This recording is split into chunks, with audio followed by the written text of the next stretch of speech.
यदि आपकी गाय भैंस की डिलीवरी होगी, बच्चा दे दिया है, तो मैं जो चीजें बता रहा हूँ वह चीजें आपको भूल कर भी नहीं देना चाहिए। उसकी वजह से आपकी गाय भैंसे हैं वह सबसे ज्यादातर बीमार होती हैं, जो हम फील्ड के अंदर इस तरह के केस हम देखते हैं। के अंदर बहुत इस तरह की जो गाय भैंस है उनका जो जिस प्रकार से ब्याहत का मौसम है, ब्याहत बहुत ज्यादा पशु का हो रहा है, यदि आप इस तरह की स्थिति में यदि आप अपने पशु को ध्यान में रखेंगे तो आप बहुत फायदा पाएंगे।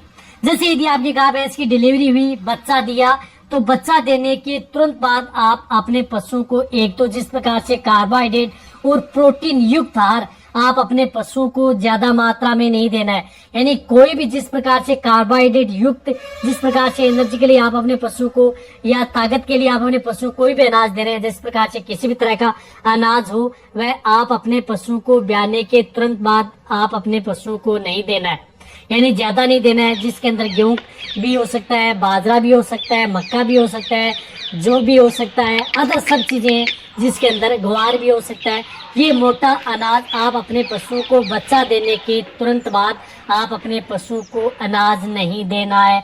इस बात का ध्यान रखना है। चाहे आपके पशु की डिलीवरी सही हुई हो, चाहे आपके पशु में यदि बच्चा फंसा हुआ है, आपके वेटरनरी से हाथ से निकाला है, तो उसके बाद में तो आपको देना ही नहीं है। इस बात का ध्यान रखना है। सही हुई है तो भी आपको ये नहीं देना है, क्योंकि यदि आप अपने पशु कार्बोहाइड्रेट प्रोटीन युक्त कोई भी यदि अनाज ज्यादा यदि अपने पशु को देंगे तो इससे क्या है कि आपके पशु की एक तो रुमन की पीएच है वह गड़बड़ा जाएगी। रुमन की पीएच कम भी हो सकती है, रुमन की पीएच बढ़ भी सकती है। कहने का मतलब है कि पशु एसिडोसिस डिजीज में भी जा सकता है, एल्कोलोसिस में भी आपका पशु जा सकता है। तो ये एक चीज का आपको ध्यान में रखना है। आप अपने पशु को अनाज ब्याने के तुरंत बाद आप अपने पशु को नहीं देना है, चाहे आप अपने पशु किसी तरह।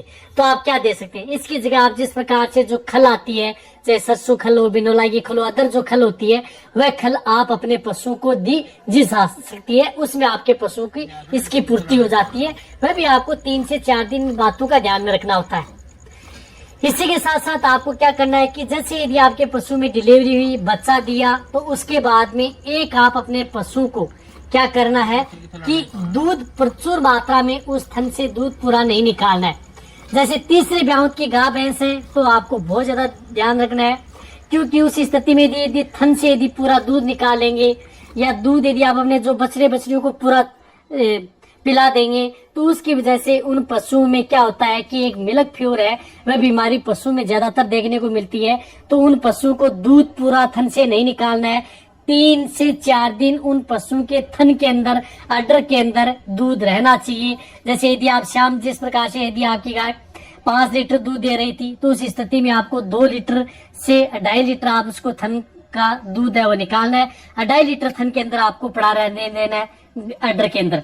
इससे क्या होता है कि आपके पशु में ब्लड के अंदर कैल्शियम, मैग्नीशियम, फास्फोरस की डेफिशिएंसी सबसे ज्यादातर देखने को मिलती है, जिसकी वजह से आपकी गाय भैंस में मिल्क फ्यूड देखने को मिलता है।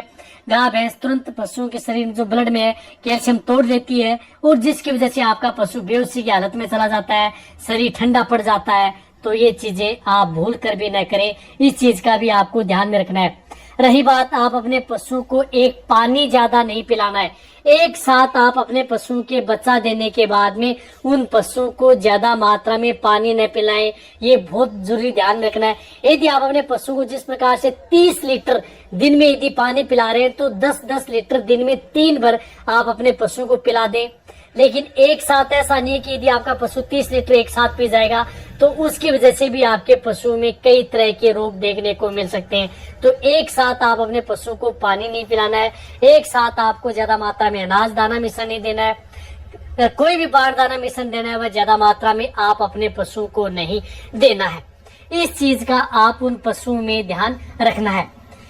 इसी के साथ साथ आप अपने पशु को जिस प्रकार से यदि आप जेल डालने के लिए, जैसे यदि आपके पशु ने डिलीवरी दे दी, बच्चा दे दिया, उसके बाद में जिस प्रकार से आप कुछ गर्म युक्त चीजें देते हैं, जैसे गुड़ का पानी देते हैं, अजवाइन का पानी देते हैं, या अदर काली मिर्च है, सौंठ है, नमक, वह भी आप अपने पशु को देते हैं, तो उसकी मात्रा यदि आपको काढ़ा दे दिया है तो वह 1 या 2 काढ़े से ज्यादा आप उन पशु को दिन में नहीं देना है। ध्यान रखना, 1 काढ़ा सुबह दे दिया, 1 काढ़ा शाम को दे दिया, अच्छी बात है, जो भी घरेलू नुस्खा दे रहे हैं। लेकिन ऐसा नहीं कि आपको यदि पशु ने जेल नहीं डाली है या आपके पशु ने जिस प्रकार से खाना पीना नहीं किया तो आप दिन में 3 से 4 बार, बिल्कुल भी नहीं। गुड़ की मात्रा भी आप अपने पशु को ज्यादा नहीं देना है। यदि बहुत ज्यादा मात्रा में देंगे तो उसकी स्थिति में भी आपके पशु में दिक्कत हो सकती है। ये चीजें लिमिट मात्रा में दे सकते हैं ताकि आप अपने पशुओं को रिकवरी ले सकें। तो बच्चा देने के बाद में ये चीजें ध्यान में रखनी है। रही बात बच्चा देने के तुरंत बाद, आप कभी भी आप अपने पशुओं को एक पेट के कीड़े मारने की दवा भूल कर भी नहीं देनी है। इस बात का ध्यान रखना है। कई पशुपालक ऐसे होते हैं जैसे 2-3 दिन आपके पशु ने बच्चा दिया हुआ है, 3 दिन बाद में आप उन पशुओं के कई बार उसमें पेट के कीड़े मारने की दवा दे देते हैं, तो आपके पशु में फायदे की बजाय नुकसान करती है। तो वह भी आपको भूल कर भी नहीं देना है, अन्यथा फायदे के बजाय आपके पशु में नुकसान करेगी। यदि आप इन चीजों का ध्यान नहीं रखेंगे तो इसकी वजह से कई तरह जो मेटाबॉलिज्म है, जिस प्रकार से मिल्क फ्यूर है, कीटोसिस है, अदर डिजीज है, आपके पशु में जिस प्रकार से कोई इन्फेक्टेड है यदि आपके पशु में है, या किसी तरह का बैक्टीरियल इन्फेक्शन है या अदर कोई इन्फेक्टेड आपके पशु में देखने को मिल सकता है, तो उसकी वजह से आपके पशु एक बार बीमार हो गया तो उन पशु में दूध की मात्रा नहीं बढ़ पाएगी, पूरा जापा का जापा आपके पशु में खराब हो जाएगा। और रही बात यदि आप अपने पशुओं को जिस प्रकार से मोटा तगड़ा नहीं कर सकेंगे, तो ये चीजें आपको जरूर ध्यान में रखनी है। तो ये 4-5 चीजें मैंने आपको चीजें बताई हैं। ये चीजें जब भी यदि आपके पशु की डिलीवरी होगी, बच्चा दे दिया, तो आप पशुओं को ध्यान में रखना है। और कौन सी चीजें आप अपने पशु को बच्चा देने के तुरंत बाद आप अपने पशु को देनी चाहिए, उसके बारे में यदि वीडियो चाहिए तो आज आपको जल्दी ही ला करके इस चैनल पर दे दिया जाएगा, ताकि आप कई तरह के रोगों से आप अपने पशु को बचाया जा सके। देखो ये चीजें आपको 4 से 5 दिन आपको ध्यान में रखना है। ऐसा नहीं कि लंबे समय, 4 से 5 दिन आप अपने पशु को बच्चा देने के बाद में ध्यान में रख लें, आपके पशु का फिर में जापा भी खराब नहीं होगा और आप अपने पशु को फिर कुछ भी देते रहें, आपका पशु स्वस्थ रहेगा, लंबे समय तक दूध देता रहेगा, सही समय पर हिट में आएगा, गर्भ ठहरेगा, कंसीव होगा, कई तरह की बीमारियों से आप बचाएंगे। थन से संबंधित अदर कोई दिक्कतें पशु में देखने को नहीं मिलेंगे। तो वीडियो जितना हो सकता है पशुपालक उनके साथ शुरू से करें। इसी तरह